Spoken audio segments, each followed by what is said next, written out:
Warahmatullahi wabarakatuh. Innal hamdalillah nahmaduhu wa nasta'inuhu wa nastaghfiruh wa na'udzu billahi min shururi anfusina wa sayyiati a'malina. May yahdihillahu fala mudilla lahu wa may yudlil fala hadiyalah. Asyhadu an la ilaha illallah wa asyhadu anna Muhammadar Rasulullah. Ya ayyuhalladzina amanu taqullaha haqqa tuqatih wa la tamutunna illa wa antum muslimun. Ya ayyuhan nasu taqu rabbakum alladzi khalaqakum min nafsin wahidah wa khalaqa minha zawjaha wa batha minhuma rijalan katsiran wa nisaa'a wattaqullaha alladzi tasaaluna bihi warham innallaha kana 'alaikum raqiba. Ya ayyuhalladzina amanu taqullaha wa qulu qawlan sadida yuslih lakum a'malakum wa yaghfir lakum dhunubakum wa may yuti'illaha wa rasulahu faqad faza fawzan 'azima.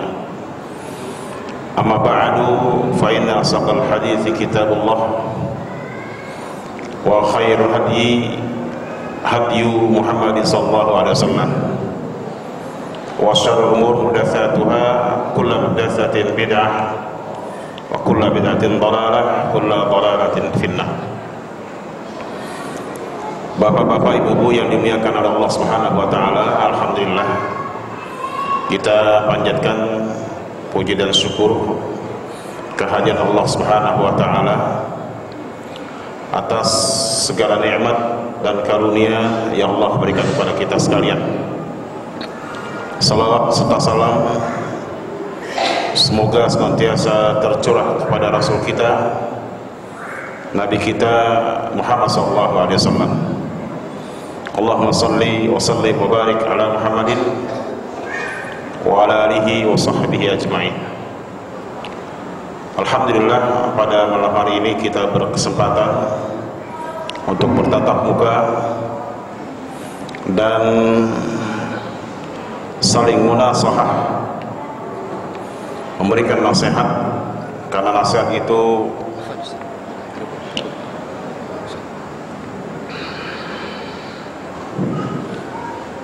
itu sangat berharga sekali bagi kita sekalian. Rasulullah SAW bersabda, ad-dinun nasihah, ad-dinun nasihah, ad-dinun nasihah. Liman ya Rasulullah? Lillahi wa li kitabihi wa li rasulihi wa li aimmatil muslimin wa ammatihim. Rasulullah SAW bersabda, agama itu nasihat. Agama itu nasihat, dan agama itu adalah nasihat. Bagi siapa ya Rasulullah? Bagi Allah, bagi kitabnya, bagi rasulnya, untuk pemimpin kaum muslimin, dan juga bagi seluruh kaum muslimin. Allah Subhanahu wa taala berfirman dalam Al-Qur'an surah Al-Asr yang kita baca, wal asri innal insana lafi khusrin illa alladhina amanu wa 'amilus shalihat wa tawassaw bil haqq wa tawassaw bis sabr. Perhatikan waktu, kata Allah, sungguhnya manusia hidup dalam kerugian kecuali orang-orang yang beriman dan orang-orang yang selalu beramal saleh, yang selalu saling mewasiati dalam kebenaran dan selalu berwasiat dalam kesabaran. Nah, ini Imam Syafi'i sempat mengatakan, kalau sekiranya Allah Subhanahu wa taala turunkan satu surah ini saja sudah cukup bagi manusia.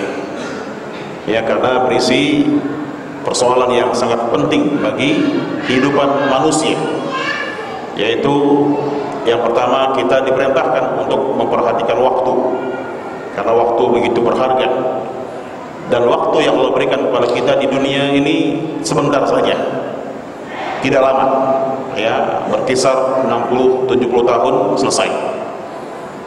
Sedangkan kita akan menghadapi 3 fase kehidupan yang tidak bisa kita hindari. Yang pertama, kehidupan alam dunia yang sifatnya fana, yang sifatnya sementara waktu. Yang kedua, kita akan memasuki alam barzakh, alam kubur, dan itu hal yang pasti kita alami. Di sana ada kenikmatan, di sana juga ada siksa. Sampai-sampai Rasulullah SAW mengajarkan kepada kita doa yang berbunyi, Allahumma inni a'udzubika min adzabi jahannam wa min adzabil qabri wa min fitnatil mahya wal mamati wa min syarri fitnatil masihid dajjal. Doa ini diajarkan Rasulullah SAW agar kita selalu minta perlindungan kepada Allah dari 4 hal. Yang pertama, daripada azab api neraka jahannam. Yang kedua, daripada azab kubur, karena azab kubur itu akan dijumpai oleh orang di alam kuburnya.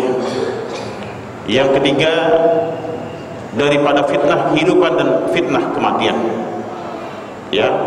Dan yang keempat adalah minta perlindungan kepada Allah daripada Dajjal. Alam yang ketiga yang akan dimasuki oleh manusia adalah alam akhir. Di sanalah semua puncaknya, puncak kenikmatan dan puncak siksaan. Di sana ada surga dan di sana ada neraka. Oleh karena itulah maka Allah Subhanahu wa taala melanjutkan ayatnya dengan illal ladzina amanu innal insana lafi khusr. Manusia itu dalam kerugian karena mereka tidak pernah menggunakan waktunya, memanfaatkan waktunya untuk senantiasa mendekatkan diri kepada Allah Subhanahu wa taala, untuk senantiasa berupaya mengamalkan ajaran-ajaran Allah Subhanahu wa taala, untuk supaya mereka mengamalkan sunnah-sunnah Rasulullah sallallahu alaihi wasallam. Yang tidak rugi adalah illal ladzina amanu wa amilus shalihat. Orang-orang yang selalu beriman dan beramal saleh. Mereka lah orang-orang yang tidak akan mengalami kerugian. Dan tentunya juga orang-orang yang senantiasa mewasiati, menuntun umat, mengajak umat, membimbing umat kepada jalan-jalan yang diridhoi dan dicintai oleh Allah Subhanahu wa taala. Tadi imam membaca satu ayat yang berbunyi wa man ahsanu qawlan mimman da'a ila Allah wa amila shalihan wa qala innani minal muslimin. Ya, Allah berfirman wa man ahsanu qawlan mimman da'a ila Allah, dan siapakah orang yang lebih baik lagi dari orang-orang yang selalu menyeru ke jalan Allah Subhanahu wa taala, selalu menyeru umat, ya, memperbaiki umat, menuntun umat, membimbing umat ke jalan-jalan yang diridhoi dan dicintai Allah. Wa amila shalihan, namun dia lebih dulu memulai beramal saleh. Ya, karena Islam mengajarkan kepada kita setelah memiliki ilmu untuk kita amalkan.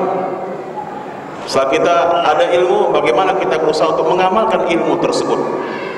Allah berfirman, "I'malu fasayarallahu amalakum." Beramalah kalian, perbanyak amal, nanti Allah lihat amal kalian itu. Ya, mana amal-amal kita yang diterima oleh Allah Subhanahu wa taala, yang betul-betul menjadi bekal yang terbaik untuk kita. Mana amal-amal yang betul-betul sebagai ajar, sebagai ganjaran untuk kita, dan mana yang tidak. Wa amila salih, ya, dan dia beramal saleh. Wa qala innani minal muslimin, dan dia mengatakan saya orang Islam, saya muslim. Ya, seorang muslim yang baik adalah seorang muslim yang senantiasa menjaga lisannya, menjaga kelakuannya, menjaga akhlaknya. Seorang muslim yang baik cermin bagi masyarakatnya, cermin bagi orang-orang di sekitarnya. Seorang mukmin yang hakiki itu adalah yang mulia akhlaknya. Ya, karena ajaran agama Islam ini sesungguhnya berisi akhlakul karimah. Seorang suami yang baik, dia harus menjadi qudwah, menjadi tauladan bagi keluarganya. Seorang pemimpin yang baik, dia harus menjadi panutan bagi masyarakatnya. Seorang imam yang baik, dia harus menjadi tauladan bagi jamaahnya. Itulah yang Rasulullah SAW sampaikan kepada kita sekalian. Di satu hadis yang sahih, riwayat Imam Bukhari Muslim, Rasulullah bersabda, akmalul mu'minina imanan ahsanuhum khuluqa. Ya, akmalul mu'minina imana ahsanuhum khuluqa. Seorang mukmin yang sempurna imannya adalah seorang mukmin yang baik akhlaknya, yang akhlaknya baik, akhlaknya mulia. Dan kemudian akhlak ini ada pada siapa? Ada pada diri Rasulullah SAW.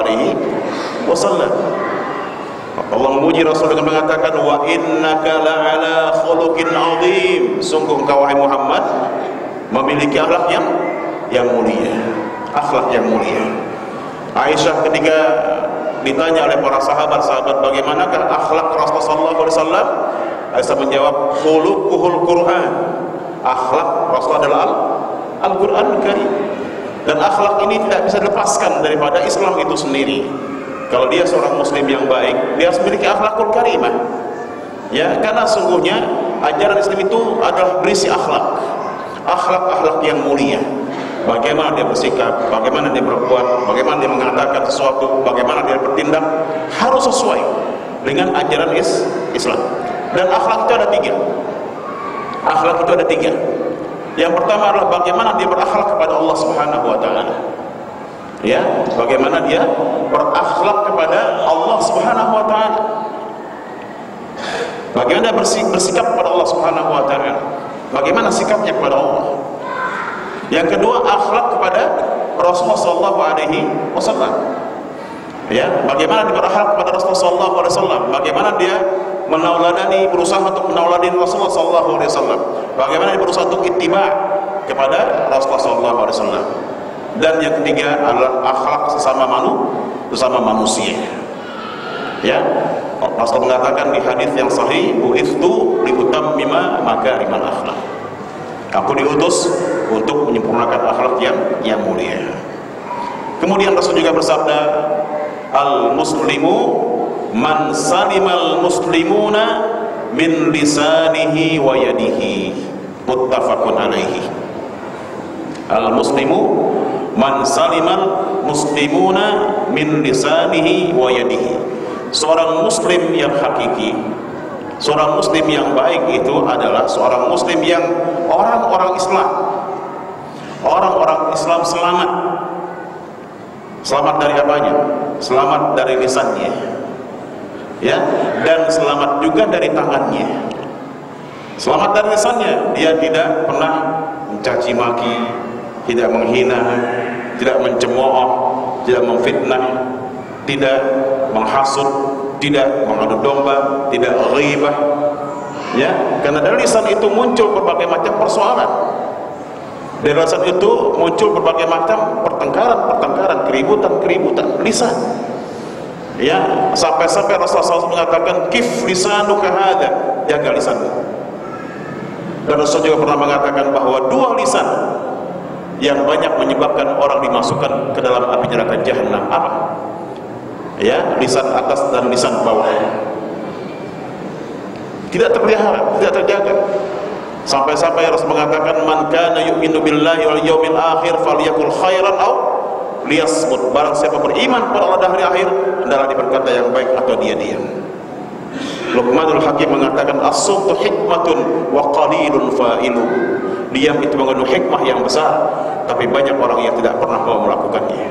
Sekarang banyak orang bicara sana sini, ya, mengumbar janji segala macam, ya, mereka banyak mengatakan hal-hal yang tidak ada gunanya, tidak ada manfaatnya, bahkan menimbulkan berbagai macam fitnah pada manusia. Begitu juga tangannya terpelihara dari kejahatan terhadap manusia. Dia nggak pernah menyakiti orang, dia nggak pernah menzalimi orang, ya, dia tidak pernah korupsi, dia tidak pernah mencuri, dia tidak pernah, ya, mengambil harta orang dengan tangannya. dia nggak pernah memukul istrinya, dia nggak pernah memukuli anaknya, dia nggak pernah memukuli orang lain. Ya, kezaliman yang terlarang dalam Islam terpelihara tangannya. Ya, terpelihara tangannya daripada melakukan berbagai macam bentuk kezaliman. Ini seorang muslim yang baik. Ya, dia senantiasa binafsi, memulai dari dirinya, introspeksi diri, mengajar bagaimana dia berusaha untuk betul-betul memiliki akhlakul karimah. Dan ini hampir-hampir ditinggalkan oleh kaum muslimin. Ya, akhlak ini hampir-hampir jauh dari kaum muslimin. Sekarang segala tindakan manusia lebih banyak didasari hawa nafsu. Hawa nafsu itu adalah dorongan-dorongan yang dilakukan oleh syaitan, merupakan bisikan syaitan yang mengarahkan manusia kepada apa? Kepada kejahatan, kepada kemaksiatan, kepada dosa. Hadirin yang dimuliakan oleh Allah Subhanahu wa taala. Saya disampaikan oleh panitia memberikan tema tentang keluarga sakinah. Sebetulnya keluarga sakinah, ya, kita akan dapat memiliki keluarga yang sakinah. Sakinah itu apa? Sakinah itu artinya tentram, damai, ya, harmonis, tenang, bahagia. Itu artinya sakinah. Selalu dikaitkan dengan sakinah, mawaddah, warahmah, dan ayatnya bunyinya begitu. Allah berfirman, wa min ayatihi an khalaqalakum min anfusikum azwaja litaskunu ilaiha wa ja'ala bainakum mawaddatan wa rahmah inna fi dzalika laayatin liqaumin yatafakkarun. Ini seringkali dibacakan oleh petugas-petugas kantor urusan agama ketika mereka mencatat pernikahan seseorang. Ayat ini selalu dijadikan sebagai rujukan, sebagai pedoman. Isinya 3. Ya, Allah berfirman, dan di antara tanda-tanda kekuasaan Allah Subhanahu wa taala adalah Ia ciptakan dari diri kalian pasangan hidup agar kalian memperoleh ketenangan di dalamnya. Litaskunu ilaiha wa ja'ala bainakum mawaddatan wa rahmah, dan Ia jadikan di antara kalian itu adanya mawaddah wa rahmah, cinta dan kasih sayang. Inna fi dzalika laayat liqaumin yatafakkarun. Sesungguhnya dalam hal ini ada tanda-tanda kekuasaan Allah Subhanahu wa taala bagi kaum yang mau berfikir. Nah, inilah tujuan mulia daripada terbentuknya satu rumah tangga. Ya, tujuan mulia itu adalah terciptanya sakinah. Sakinah adalah ketenangan, ketentraman, kedamaian, kebahagiaan. Dan kemudian mawaddah warahmah, munculnya, tumbuhnya sikap saling cinta mencintai, saling sayang menyayangi. Ya, suami selalu sayang kepada istrinya, istri sayang kepada suaminya, suami dan istri sayang kepada anak-anaknya. Namun semuanya itu tidak akan dapat tercipta, tidak akan dapat terwujudkan manakala rumah tangga tidak didasari oleh cahaya Allah Subhanahu wa taala. Ya, rumah tangga jika tidak didasari oleh cahaya Allah Subhanahu wa taala, maka sulit untuk dapat menciptakan ketiga hal tersebut. Oleh karena itu, pernikahan itu adalah merupakan syariat. Ini yang harus difahami oleh kita semuanya, bahwa pernikahan itu adalah merupakan syariat yang diberikan tuntunannya oleh Rasulullah SAW. Rasul bersabda di satu hadis, an-nikahu sunnati. Nikah itu sunnahku, kata Rasulullah.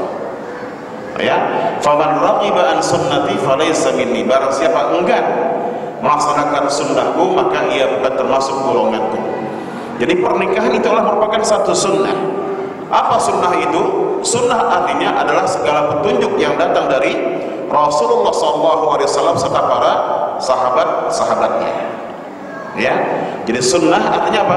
Petunjuk yang diberikan oleh Rasulullah SAW dan para sahabat-sahabatnya berupa ilmu, berupa akidah, ucapan dan perbuatan yang dipuji oleh Allah bagi yang menegakkan dan mengamalkannya, dan dihinakan bagi orang yang meninggalkannya. Ini sunnah.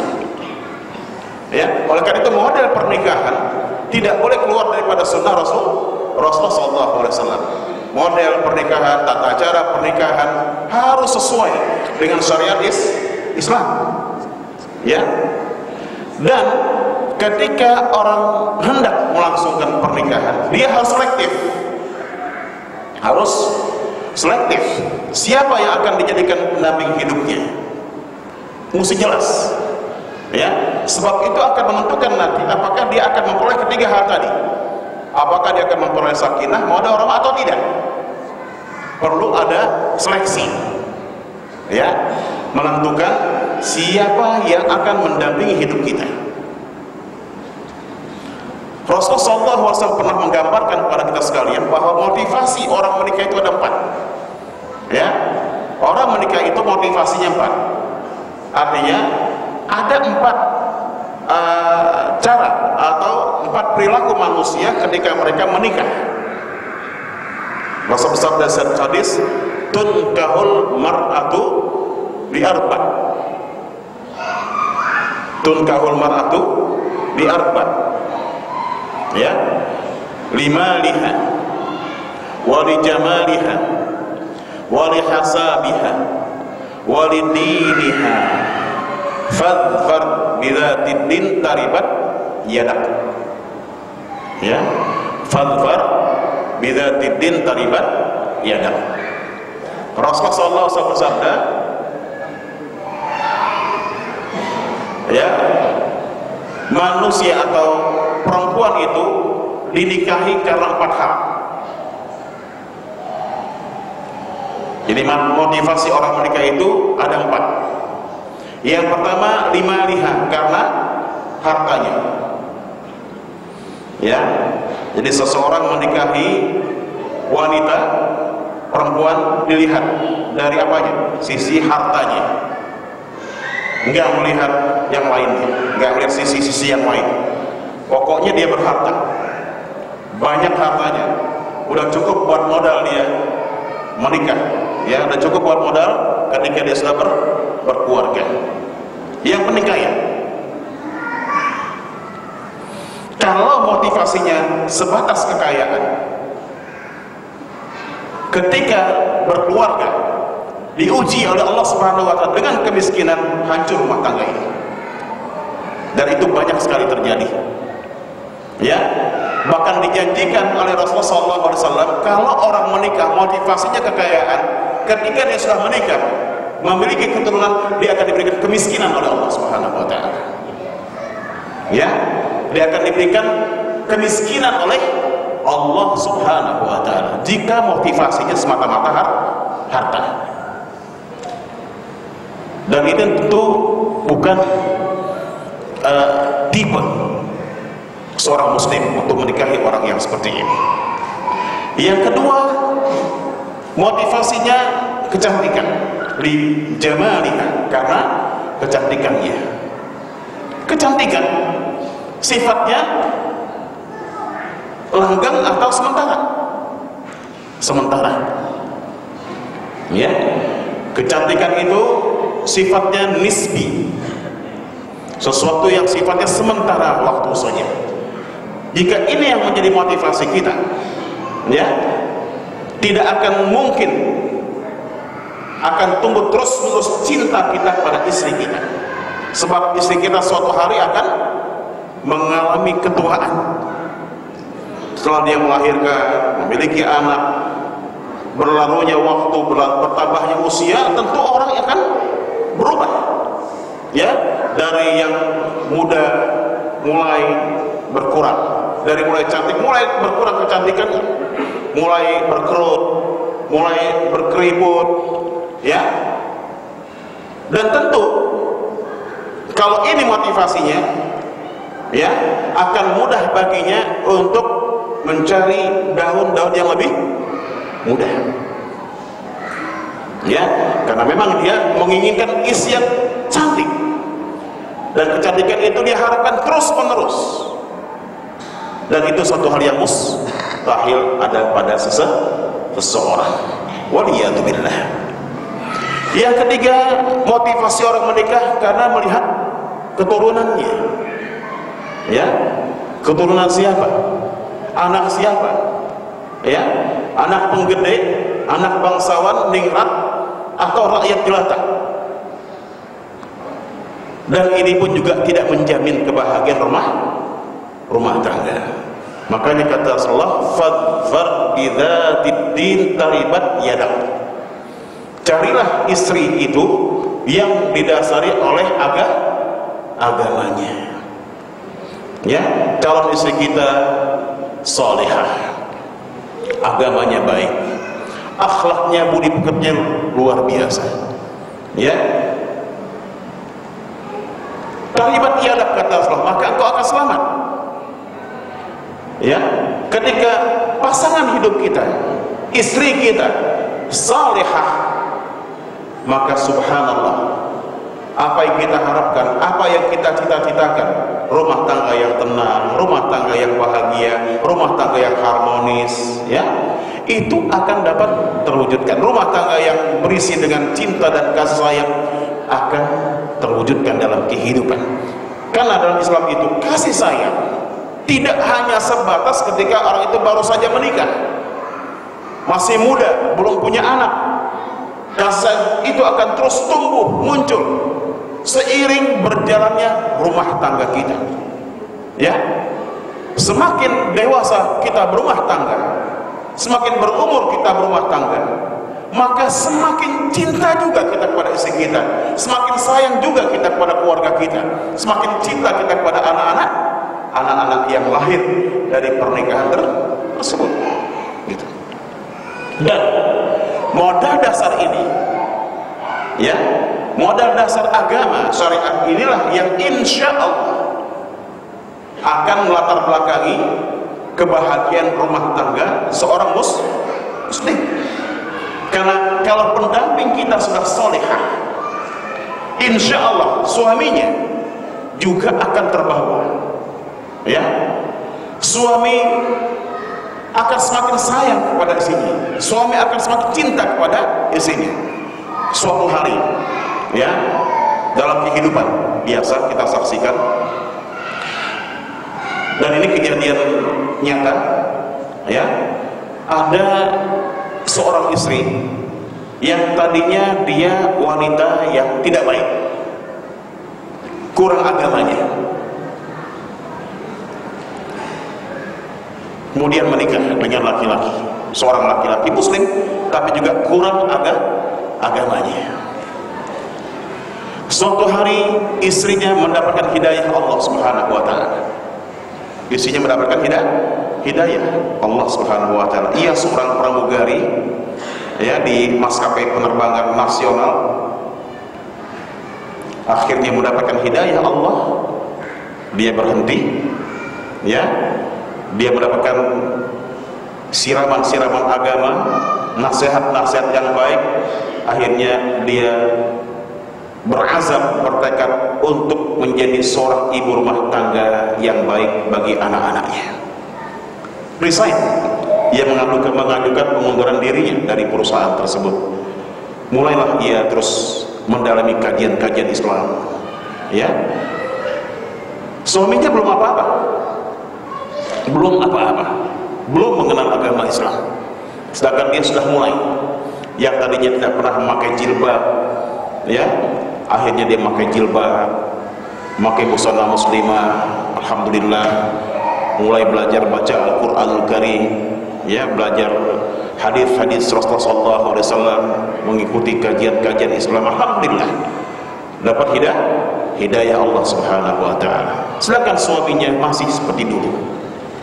Ya, hampir setiap malam suaminya itu ngedukem, kerjanya di kafe-kafe, larut malam baru pulang, jam 1, jam 2 malam baru pulang.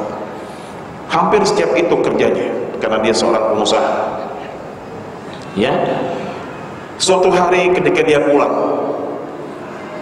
istrinya ternyata dia lihat sedang sholat tahajud, sholat lail, sholat malam di sepertiga malam yang terakhir, berkisar jam 3-an dia baru pulang, selarut malam itu dia baru pulang, dan dia melihat istrinya sedang melakukan sholatul lail. Ketika ia lihat istrinya melakukan sholatul lail, ia pun terharu, ya, ia terharu, dan dia menyadari bahwa terlalu banyak dosa-dosa yang dia kerjakan selama ini. Di samping itu juga dia merasa bahwa dia telah mengkhianati istri dan keluarganya serta anak-anaknya. Akhirnya keesokan harinya dia sampaikan kepada istrinya, "Ma, tahun ini kita berangkat haji yuk." Satu hal yang tidak diduga oleh istrinya, gimana kok orang ini mau pergi haji gitu, sedangkan hidupnya seperti itu, jauh dari agama. Akhirnya niat itu direalisasikan. Berangkatlah mereka berdua melaksanakan ibadah haji, ya. Sepulangnya dari melaksanakan ibadah haji, suaminya pun berubah total 100 derajat, ya. Subhanallah, ia pun kemudian mendapatkan hidayah Allah Subhanahu wa ta'ala, dan sekarang telah menjadi seorang muslim mukmin yang baik, berakhlakul karimah, dan senantiasa terus mendekatkan dirinya kepada Allah Subhanahu wa ta'ala. Mungkin ada pertanyaan di antara kita, bagaimana jika sekiranya dulu ketika saya menikah saya enggak berpikir tentang itu, atau memang karena saya jauh dari syariat, jauh dari agama Allah Subhanahu wa ta'ala. Ini sebagai model, sebagai contoh bahwa sesungguhnya tidak ada kata yang terlambat, ya, tidak ada kata terlambat untuk berupaya, berusaha meraih sakinah, mawaddah, warahmah tersebut dengan cara bagaimana? Kembali kepada agama Allah Subhanahu wa ta'ala.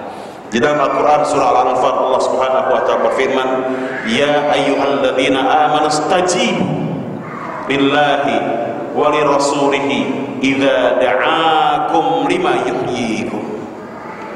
Dalam surah Al-Anfal, Allah Subhanahu wa ta'ala berfirman, wahai orang-orang yang beriman, penuhi seruan Allah dan penuhi seruan Rasulnya, ya. Idza da'akum lima yuhyikum, manakala keduanya Allah dan Rasulullah SAW menyeru kalian kepada sesuatu yang menghidupkan kalian. Ketika kita kembali kepada pangkuan Allah Subhanahu wa ta'ala, ketika kita kembali kepada pangkuan Rasulullah SAW, maka tentu nurani yang tadinya mati akan hidup kembali, ya.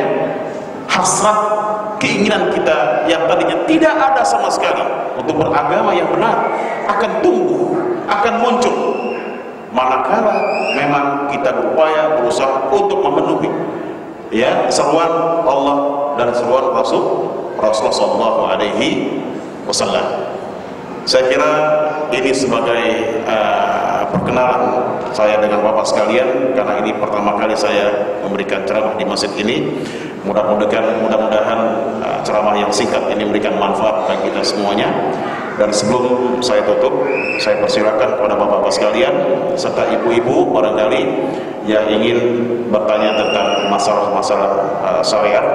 Jika dapat saya jawab, saya akan jawab. Jika tidak, saya tunda. Wallahu a'lam bishawab. Silakan. Ya.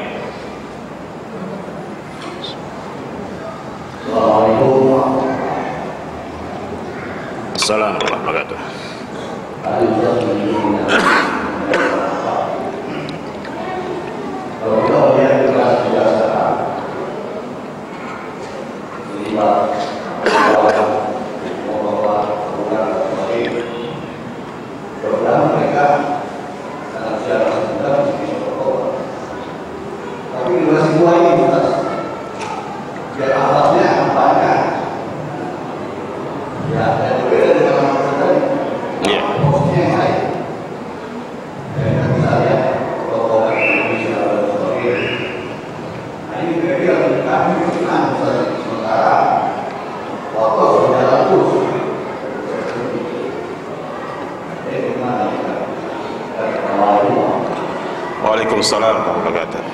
Ya, ini yang kita lihat, yang kita saksikan, yang terjadi di negeri kita ini tidak jauh daripada alamat akhir zaman.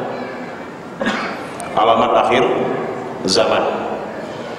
Di antara tanda-tanda akhir zaman itu adalah disampaikan oleh Rasulullah SAW, jika perzinahan sudah merajalela.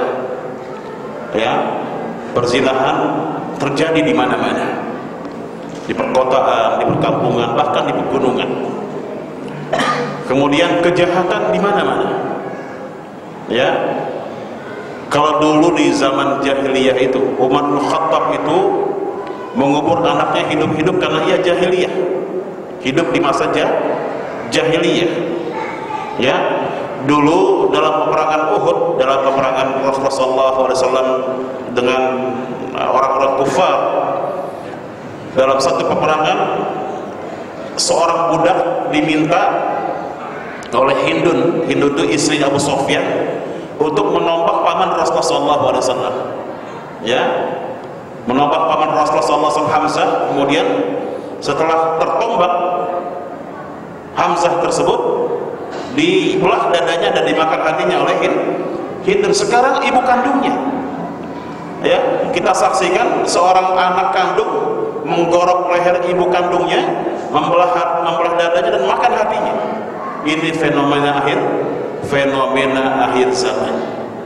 Kejahatan yang tidak terkira. Pembunuhan, bukan orang dibunuh saja, tapi dimutilasi.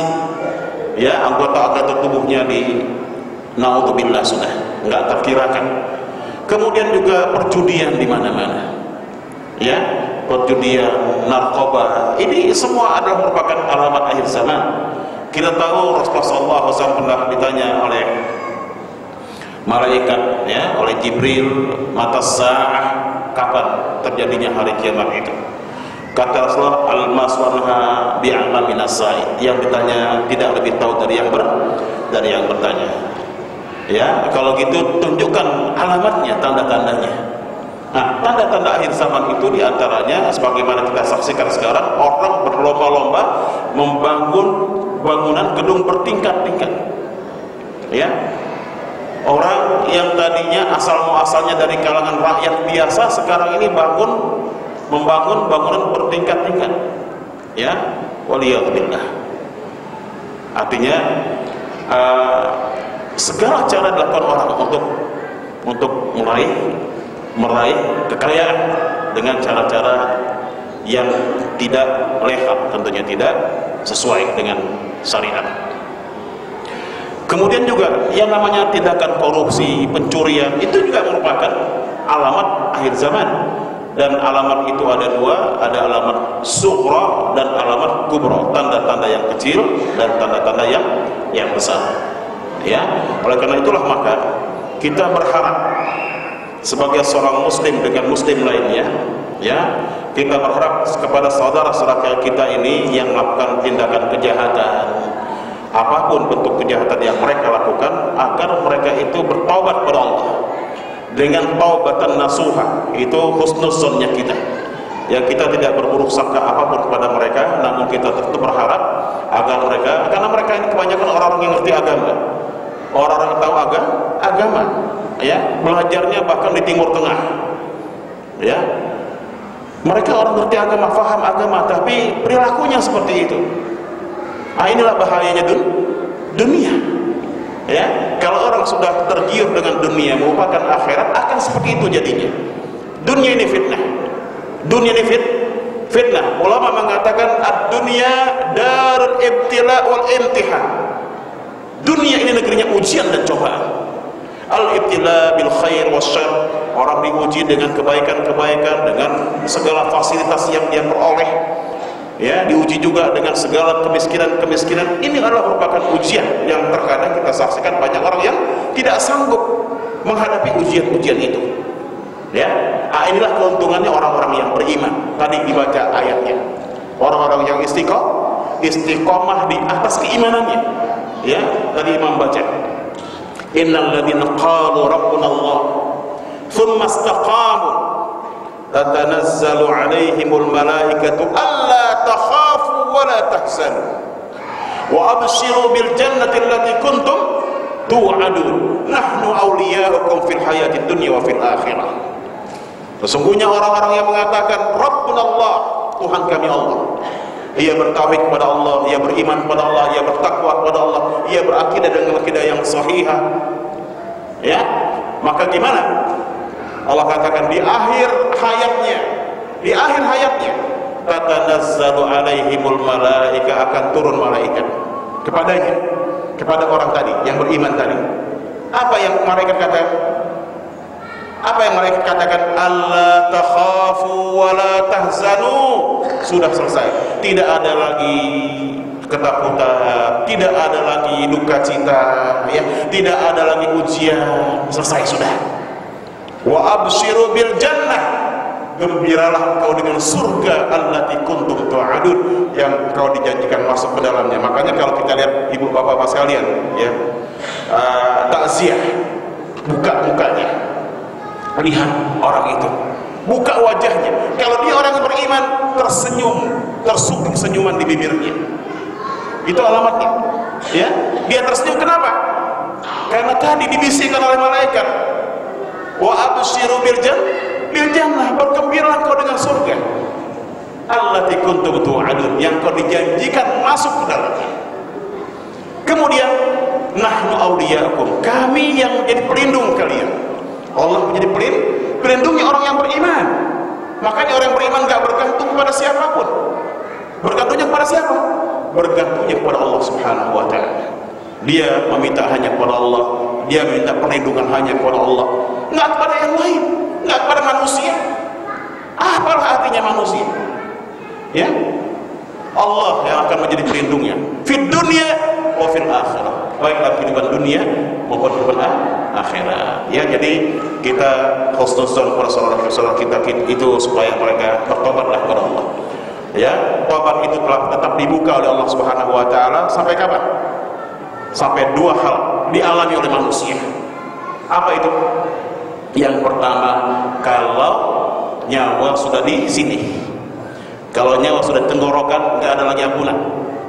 Ya, kalau nyawa sudah berada di tenggorokan, karena nyawa itu mengalir dari ujung kaki hingga ujung kepala. Ya, mengalir. Ketika akan dicabut nyawa itu oleh malaikat, nyawa itu mengalir dari ujung kaki kita hingga ujung kepala kita. Kalau sudah berada di sini, dia baru menyatakan taubatnya, nggak ada ampunan. Yang kedua, kalau nanti di akhir zaman matahari terbit dari sebelah barat. Kalau matahari sudah terbit dari sebelah barat, manusia yang bertobat tidak akan lagi mendapatkan taubat Allah Subhanahu wa taala. Allahu a'lam bishawab. Silakan yang lain. Bisa satu pertanyaan lagi? Ada? Ibu-ibu silakan, Bu.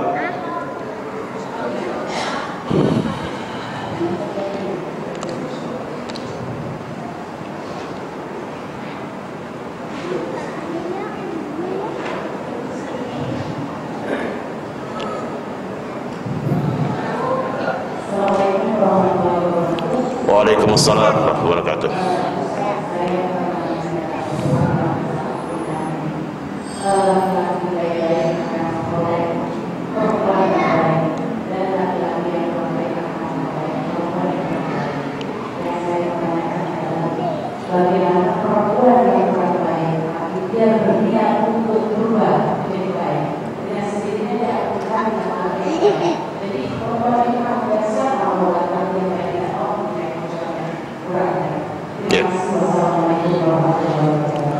Waalaikumsalam warahmatullahi wabarakatuh.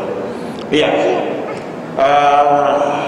begini Ibu, ya, bahwa segala hal ihwal manusia tidak luput daripada takdir Allah Subhanahu wa ta'ala. Orang dia bisa menjadi baik, orang dia bisa menjadi buruk, ya. Orang dia bisa menjadi orang yang beriman, orang bisa menjadi orang yang kafir. Itu seluruhnya tidak luput daripada kehendak Allah Subhanahu wa ta'ala. Ketika seorang wanita dia Islam telah memberikan satu ketetapan, orang yang baik dengan orang yang baik, orang yang soleh dengan orang yang salihah, orang yang beriman dengan orang yang beriman pula. Ya, namun Allah juga Maha tahu, Maha melihat, ya, bahwa di antara manusia ada orang-orang yang memang terjatuh kepada kejelekan, terjatuh kepada kemaksiatan, namun dia punya keinginan, ya, dia punya keinginan untuk menjadi baik. Ya, misalnya ketika kemudian dia menikah dengan seorang laki-laki, ya, wanita yang kurang baik ini dia menikah dengan laki-laki yang baik, katakanlah seperti itu, maka tentunya setelah dia menikah itu berada dalam tanggung jawab suaminya. Ya, dia berada dalam tanggung jawab suaminya. Makanya dalam Islam dikatakan bahwa ar-rijalu qawwamuna 'alan nisa, bahwa laki-laki itu sebagai pemimpin bagi perempuan, laki-laki itu sebagai pengayom, pendidik, pembimbing bagi istrinya dan juga anak-anaknya. Jadi suami berkewajiban untuk memperbaiki diri istrinya, memperbaiki agamanya, memperbaiki akhlaknya, memperbaiki ibadahnya. Suami berkewajiban. Ya, lebih jelas lagi Allah Subhanahu wa taala berfirman dalam surah At-Tahrim, "Ya ayyuhalladzina amanu qu anfusakum wa ahlikum nara." Hai orang yang beriman, jaga diri kalian dan keluarga kalian dari api neraka jahanam. Ya. Jadi sesungguhnya dalam Islam itu kewajiban seorang suami, dia tidak hanya sekedar memberikan nafkah kepada istrinya. Ya. Dia tidak hanya sekedar memberikan pakaian kepada istrinya, memberikan makanan minumnya saja, memberikan pendidikan kepada anak-anaknya, tidak sebatas itu. Tapi dia berkewajiban yang lebih utama adalah bagaimana dia berusaha untuk dapat menjaga keluarganya, melindungi keluarganya, agar keluarganya itu terbebaskan dari api neraka jahanam. Ya, dan ini bukan tanggung jawab yang kecil, ini tanggung jawab yang sangat besar. Ya, ada kalanya kita saksikan suami-suami itu masa bodoh, nggak pernah ada usaha, nggak pernah ada upaya untuk memperbaiki keluarganya. Isinya bermain menyia-nyiakan waktu, banyak keluar rumah, meninggalkan kewajiban rumah tangganya, istrinya berbuat maksiat, ya, segala macam, dia biarkan. Masa bodoh itu urusan istri. Anak-anak nggak pernah dibimbing, nggak pernah dididik agamanya, ya, nggak pernah dituntun agamanya, nggak pernah diberikan pengetahuan tentang akhlak yang mulia, tentang manhaj yang benar, tentang akidah yang sahihah, tentang ibadah yang benar. Yang penting berikan makan, ya, kasih tempat tinggal, selesai. Yang seperti ini tidak benar. Jadi tanggung jawab suami itu dijelaskan oleh Allah Subhanahu wa taala adalah qu anfusakum wa ahlikum nar, menjaga keluarga, istri serta anak-anak dari api neraka jahanam, sehingga dia berkewajiban untuk apa? Untuk menanamkan nilai-nilai syariat kepada keluarganya. Ya, sehingga keluarganya, istilahnya faham tentang manhaj yang benar, akidah yang sahihah, ibadah yang benar, akhlak-akhlak yang mulia. Ya, dari sini akan muncul nanti generasi-generasi yang memang bertanggung jawab terhadap agamanya. Kalau sekarang kita saksikan betapa banyak suami-suami yang mereka tidak merasa bertanggung jawab dalam hal ini, sehingga mereka masa bodoh kepada keluarganya. Padahal ini di hari kiamat akan diminta tanggung jawabnya oleh Allah Subhanahu wa taala. Kata Rasulullah sallallahu alaihi wasallam, "Kullukum ra'in wa kullukum mas'ulun an ra'iyatihi." Ya, dan di akhir hadis Rasul katakan, "Wal mar'atu ra'iyatun fi baiti zawjiha." Rasul mengatakan setiap kalian adalah pemimpin dan setiap kalian bertanggung jawab sepenuhnya kepada keluarganya, bertanggung jawab pada istrinya, pada anak-anaknya, dan orang-orang yang berada dalam tanggungannya. Sedangkan seorang istri, ini istri, wal mar'atu ra'iyatun fi baiti zawjiha. Perempuan itu, wanita itu bertanggung jawab terhadap rumah tangga suaminya. Ya, inilah hal-hal yang harus kita pahami, sehingga oleh karena itulah maka insya Allah jika memang suaminya itu orang yang soleh, orang yang baik, istri yang tidak baik, akan bisa dibimbing, dididik, dituntun untuk juga menjadi istri yang soleh. Wallahu a'lam bishawab. Saya akhiri sampai di sini saja. Mudah-mudahan bermanfaat bagi kita semuanya.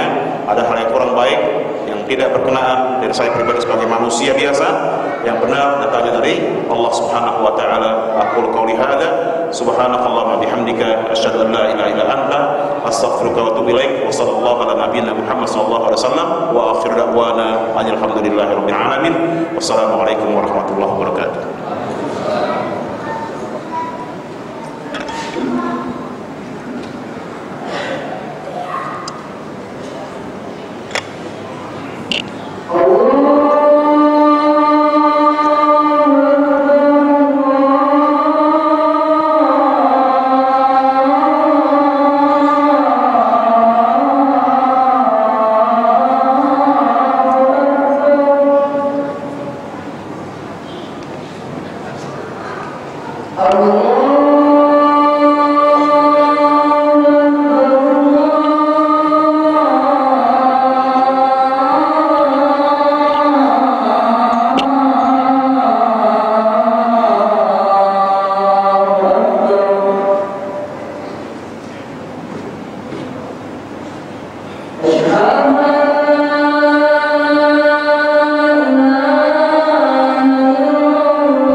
أشهد